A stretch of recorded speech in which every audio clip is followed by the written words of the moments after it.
Hi everyone, welcome back to the Property Finance Podcast.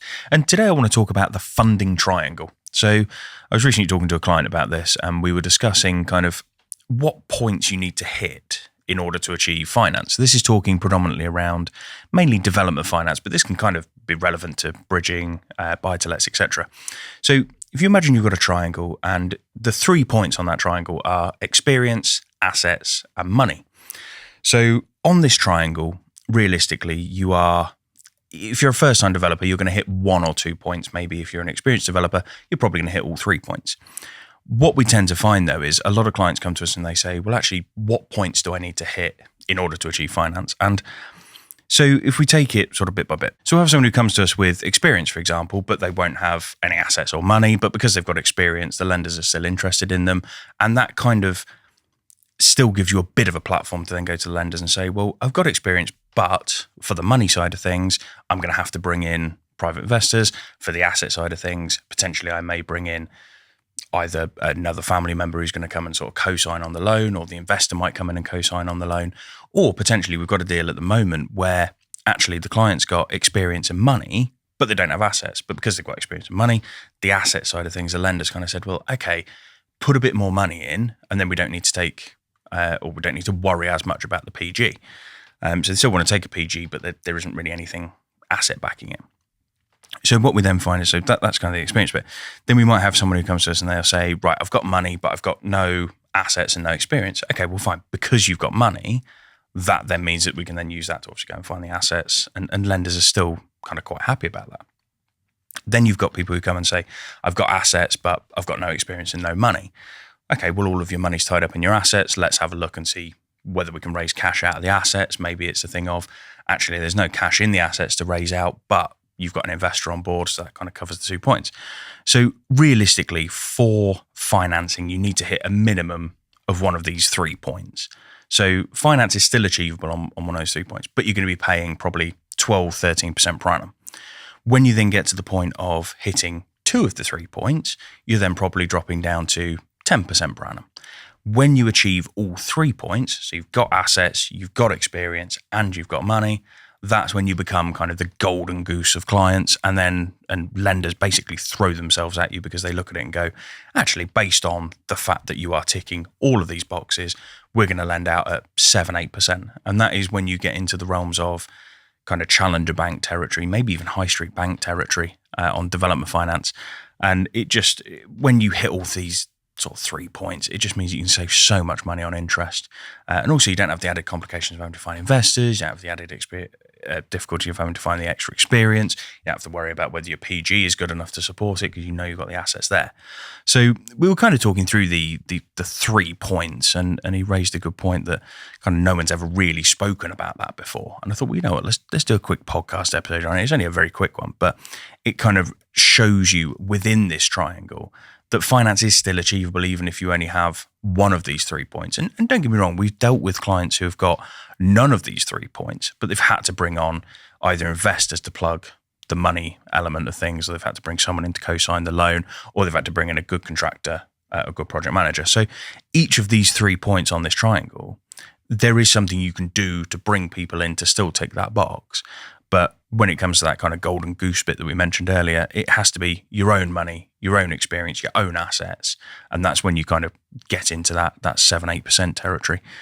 So if you're bringing people in to tick those 3 boxes, then obviously lenders are still a little bit nervous of that. And that's why you still then fall into kind of that 10 to 12% bracket. So as well as talking about the funding triangle of kind of experience, assets and money, we can also talk about the funding triangle of equity, senior debt and mezzanine finance.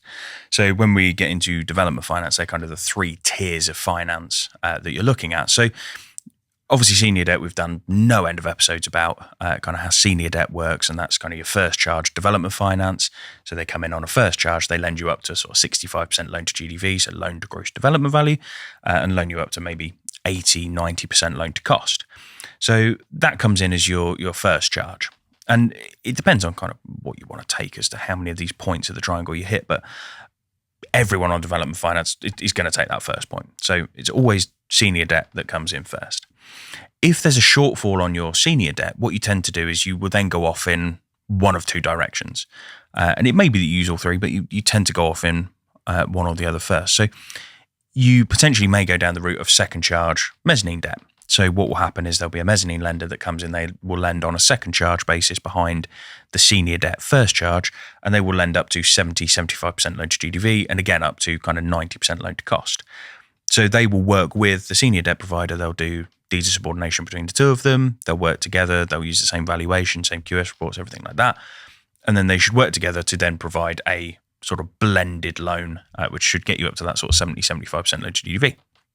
If you still have a shortfall, that's when you would then go over to equity. So what would happen is you've done your senior debt, you've done your mezzanine, you then go over to your equity to complete that triangle. Equity finance really does depend on the provider. So most private investors will try and plug the entirety of the gap. Some may still want to see you have some money in the deal. The only problem you've got with equity is obviously within this triangle is if you've given first charge to the senior debt lender, you've given second charge to the mezzanine lender, you've then potentially got to give third charge to the equity investor. They may not be happy with that. So the reason why I said earlier about going off in two tangents or two different directions is because what you might find is you might find an equity investor who's willing to put in all of the equity that you need, but they want second charge. So what they'll do is rather than the mezzanine coming in, they'll take over from the mezzanine, they'll put all of the equity in and essentially bring you up to where you need to be for the project. So that's kind of the second triangle, if you like. So you've got that first triangle of experience, assets, and money. That's the sort of the 3 points you need to hit in order to even get in front of lenders. And then you've got your funding triangle of senior debt, mezzanine, and equity finance, which is kind of once you get into the finance, that's how you would structure it. And some people talk about the capital stack as well. So again, very similar, other than it being a triangle, it then becomes a capital stack. Capital stack is slightly better to look at visually, I find, because actually what you find is if you imagine almost like a bar chart, and you imagine that bar, or imagine a battery, if you like, actually. So you've got a battery goes up to 100%, and you imagine your senior debt comes in and that provides 90% of your battery. And then what you find is to get that last 10%, are you going to put your own cash in to fund that 10%? Are you going to bring in an equity partner to fund that 10%? And what you find is you're essentially trying to charge that battery up to 100%. So imagine that capital stack, you've got the senior debt, mezzanine, equity, your own money, etc. And it's all about funding 100% of total costs. And that's kind of a nice little visual, I think, is imagining it as a battery and imagining, right, okay, I've got to get this to 100% charge. How do I do it? Well, this is only going to give me 80%. This is going to give me another 10%. This is going to give me another 10%. Okay, well, I need to use those three things in order to get it to full. So there's some of kind of the common visualizations, if you like, of kind of development finance as a whole. And what I'll do is I'll try and get these visuals put together and I'll either put them under the podcast or put them on social media to sort of show the way of visualizing that. But yeah, hopefully that's been really helpful. If it has, please like, subscribe, all the usual stuff. Share it on social media, comment if you're on Spotify, leave reviews if you're on Apple Podcasts. And yeah, otherwise, I'll catch you on the next one.